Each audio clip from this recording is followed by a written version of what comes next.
C'est décidé, l'âge de la retraite à taux plein sera de 64 ans. Alors c'est déjà dans les tuyaux, nos confrères de Challenge le confirment ce matin. Pour toucher sa pension en intégralité, il faudra partir plus tard. Quel système va être mis en place et surtout quand, Anaïs Bouissou? Déjà, le principe, c'est ce qu'on appelle un bonus-malus. Si vous voulez partir à la retraite avant 64 ans, libre à vous, ça pourrait être possible. Mais au lieu d'avoir 1 500 € par mois, par exemple, eh bien, vous aurez un peu moins tous les mois. Voilà pour le malus. À l'inverse, si vous retardez votre retraite, si vous travaillez plus longtemps, au-delà de 64 ans, jackpot, vous toucherez une pension un peu plus élevée.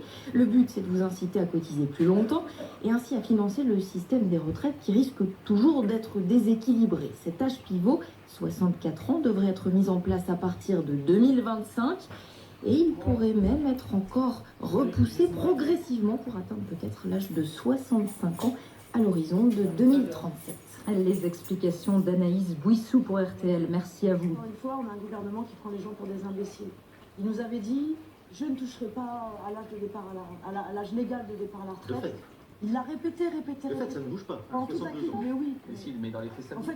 fait, c'est facile de dire dans ça, oui, vous avez le droit de partir à la retraite à 62 ans, mais par contre, vous partirez avec une retraite qui ne vous permettra pas de vivre. Donc du coup, vous êtes obligé de travailler plusieurs années après. Donc c'est complètement hypocrite. Et moi je dis, attention à ce petit jeu-là, ça risque encore de lui retomber dessus. Parce que la contestation sociale, effectivement, elle s'est un petit peu calmée là, dernièrement.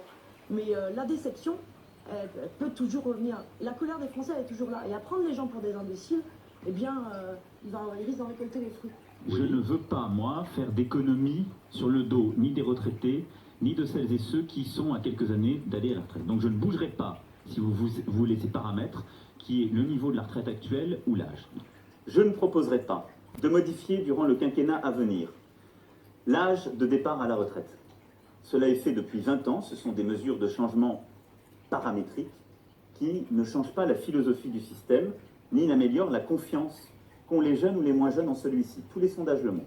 Donc la réforme que je porte, je dis, 1, je ne modifie pas durant le quinquennat l'âge de départ et les modalités des pensions.